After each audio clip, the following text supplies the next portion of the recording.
Frad, bonjour. On débute avec The Independent qui revient ce matin sur la libération, comme beaucoup d'autres quotidiens, de Gilad Shalit. Et c'est à voir à la une du journal avec ce titre. Israël accueille son fils perdu, Gilad Shalit, qu'on voit fatigué, affaibli, avec Ehud Barak, avec le Premier ministre Benyamin Netanyahou et avec son père Noam Shalit qui s'est battu pendant 5 ans, 1939 jours pour que son fils revienne auprès de lui. L'émotion en Israël, mais aussi l'émotion à Gaza, à voir dans les pages intérieures du journal, avec ce récit de la correspondante dans les territoires palestiniens qui raconte qu'à Gaza aussi on a partagé ce sentiment de victoire et que c'est dans un climat de liesse qu'ont été accueillis hier les 300 prisonniers relâchés par l'État hébreu dans Gaza. C'est une victoire pour la résistance, une victoire pour le peuple palestinien, lui a dit Raïda, une jeune femme de 30 ans, tandis que d'autres Palestiniens ont crié « Nous voulons un autre Shalit », un slogan qui glace les Israéliens qui se sont élevés contre le prix trop élevé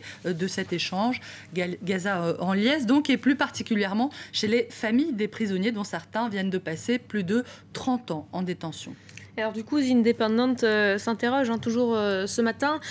sur les répercussions de cet échange à moyen terme. The Independent se fait l'écho en réalité de l'inquiétude de certaines familles israéliennes qui se demandent ce matin si la libération de Gilad Shalit ne va pas signifier en définitive plus de danger pour les leurs. Le journal qui rappelle au passage que le précédent accord de ce type en 1985 avait été marqué par le retour, je cite, aux affaires mortelles de la terreur de plusieurs prisonniers palestiniens relâchés. La libération de Gilad Shalit ne signifie-t-elle pas en définitive que la vie de milliers d'autres est désormais menacée? Certes, écrit The Independent, dans le judaïsme, qui sauve un être humain, sauve le monde entier. Mais cela est-il compatible avec ces discours prononcés par exemple par le Hezbollah qui annonce « Nous allons gagner parce que les Israéliens aiment la vie, mais nous aimons la mort ». C'est toute la question, mais si cet échange est injuste et risqué, il finira sans aucun doute par renforcer Israël, parce que Israël a renouvelé ainsi le sentiment de solidarité au sein de la société et rendu plus forte la conviction pour les soldats de Tsahal que leur pays sera toujours là pour eux, d'après The Independent. En Israël, toutefois, les sentiments sont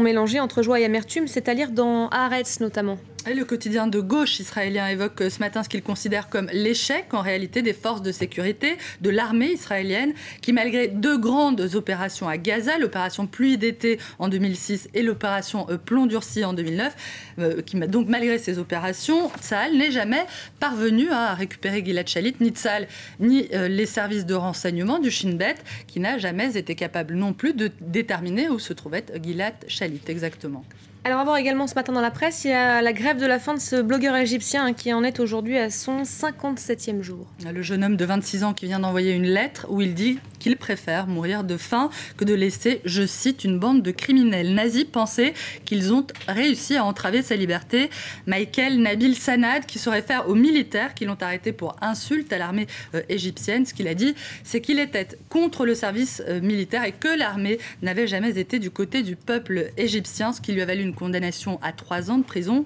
Au-delà de cette affaire, The Guardian s'interroge sur l'instrumentalisation des tribunaux militaires qui semble être utilisée pour faire taire toute critique contre l'armée égyptienne.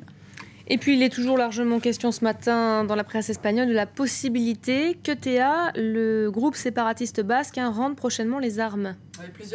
Plusieurs représentants de la gauche indépendantiste ont dit ces derniers jours qu'ETA allait renoncer à la lutte armée, mais ces propos sont accueillis avec beaucoup de scepticisme côté espagnol, notamment dans El País, qui écrit ce matin qu'on ne peut pas arrêter ETA, comme si on éteignait simplement la lumière, que la fin d'ETA ne se produira que lorsqu'elle aura rendu les armes, toutes les armes, une à une, car un seul État, je cite, un seul État armé et rempli de haine sera capable de défaire, de détruire toute décision collective. El País qui veut une fin sans condition d'ETA parce qu'avec la violence on ne peut pas négocier, parce que la violence n'est pas négociable.